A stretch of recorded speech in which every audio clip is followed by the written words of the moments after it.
One of the more urgent topics on my mind presently is the relationship between activism, violence, and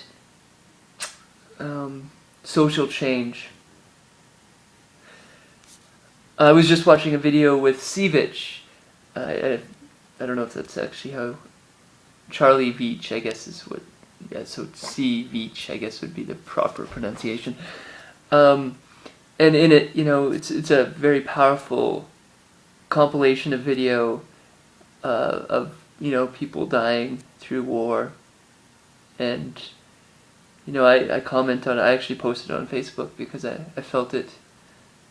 I feel that deeply. That just more and more consciousness of this deep connection of suffering with our actions, and the industrial complex needs to be out there in the public domain and felt into a lot more than we're feeling into right now.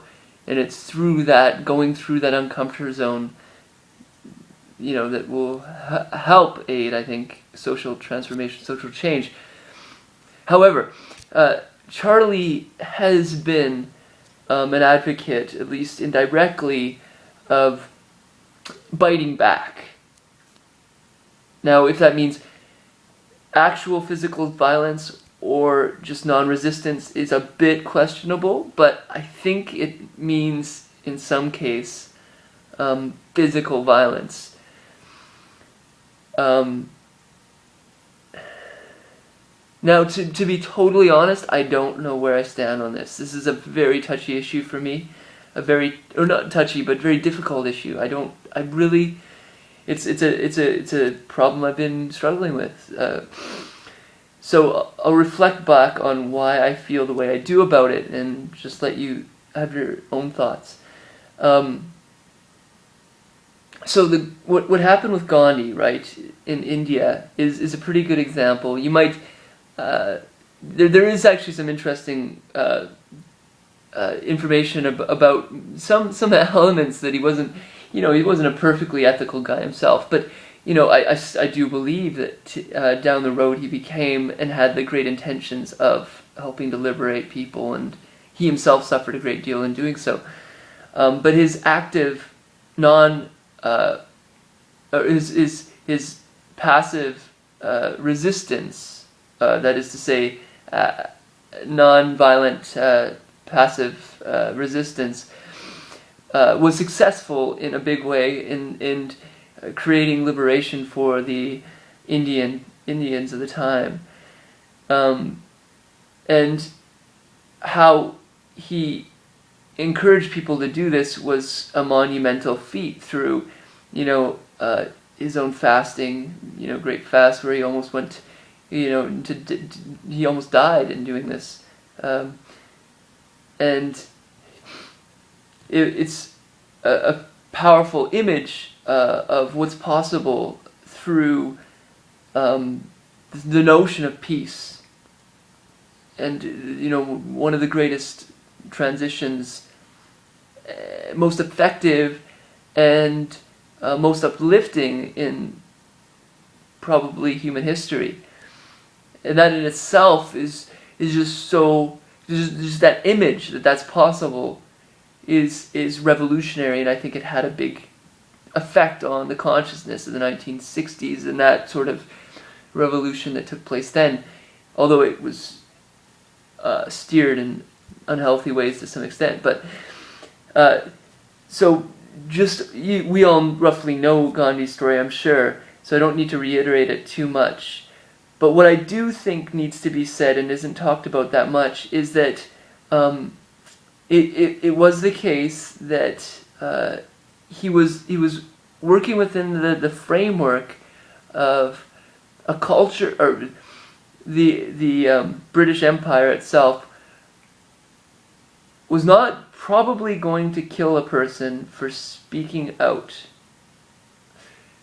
I say that with some trepidation because I think John F. Kennedy died exactly for that reason.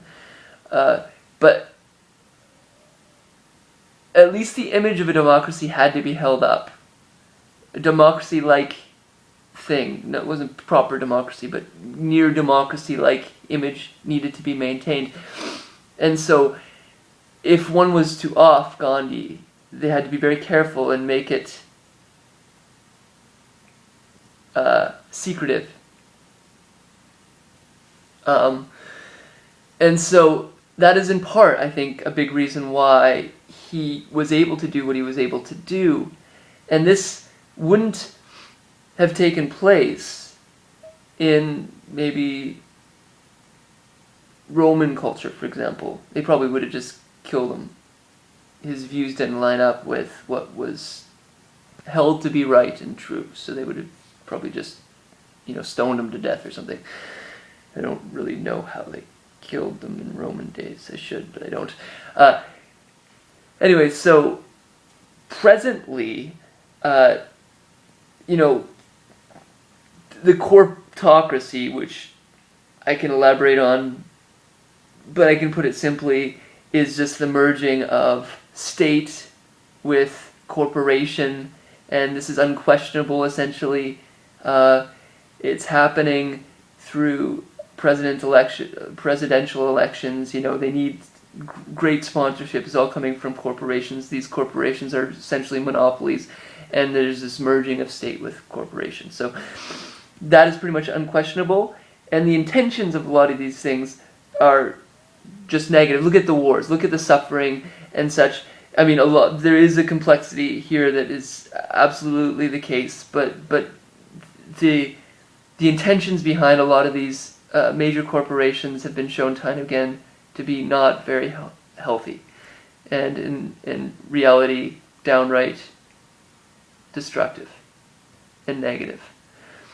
So the tricky thing is, if they're willing to kill presidents back and to the left, instead of, which it should have been if it was physics, right? Bill Hicks.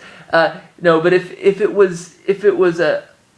is a system of governance that's ready to off presidents to maintain its control, and it's at that late of a stage where they can do that, and have such a measure over control over the major news outlets and so forth.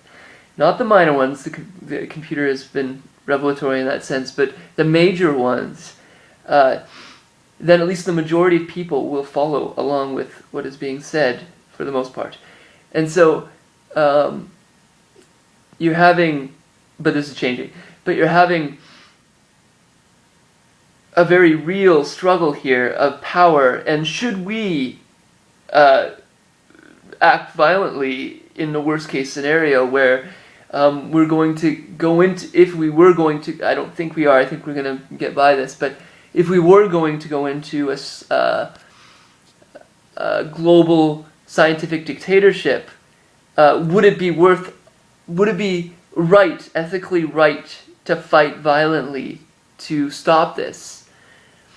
And if that feels like a last case scenario, it is that or death. That or enslavement, essentially, of the planet. Is it really just live by the sword, die by the sword? And that's a powerful principle. I don't negate it at all. It's just speak out and tell your death if it's getting that close. But should we raise arms? I don't know. I'm not calling for that by any means. But I'm just saying it's a.